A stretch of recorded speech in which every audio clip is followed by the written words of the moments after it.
In the peaceful village of Okakoro, where goats had right of way and gossip spread faster than wildfire, there lived a man who called himself Barista Waka. Nobody knew his real name, not even his landlord. He was tall, had a large, lopsided afro, always wore oversized second-hand suits, and carried a tattered briefcase that looked like it had been through the Nigerian Civil War. His shoes never matched, and his glasses had one lens missing. But oh, could he talk? He had a booming voice and a vocabulary filled with long, confusing words like jurisprudentially, perpendicular injunction, and counter affidavit. Of course, none of these words made sense in any actual legal context. But the villagers, not knowing any better, were deeply impressed. "Oh, that man is a genius," they would say. He said my neighbor has domestic audacity and legal insolence. He strutted through the village like a man on his way to the Supreme Court, despite wearing a second-hand suit 2 sizes too big and shoes that didn't match. He would stop in the middle of the road, raise his hand to no one in particular and shout. As a custodian of constitutional concoction, I declare this junction legally mine for 3 minutes. One sunny morning, a new face arrived.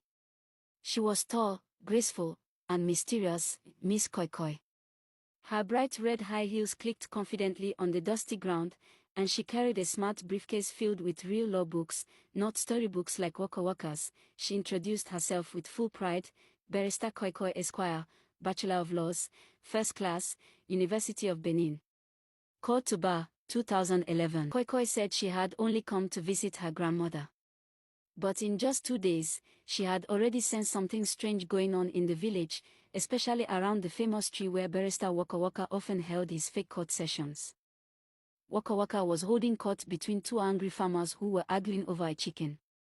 The bird had laid eggs in both their compounds, and they both claimed ownership. Waka, acting like a real judge, cleared his throat and said, by Section Kokoroko of the Domestic Poultry Act, the chicken belongs to the land that receives the first egg in the morning. The crowd clapped. Waka beamed, but Koi calmly raised her hand. With a small smile, she asked, "Excuse me, barrister. Which law exactly is that?" Waka paused. He squinted, scratched his head, and replied dramatically, "Young woman, when you reach level 18 in law, you'll understand these things." From that day, she began watching him closely. She started investigating, collecting all the fake papers Waka had made, talking to the villagers he had tricked, and writing down everything.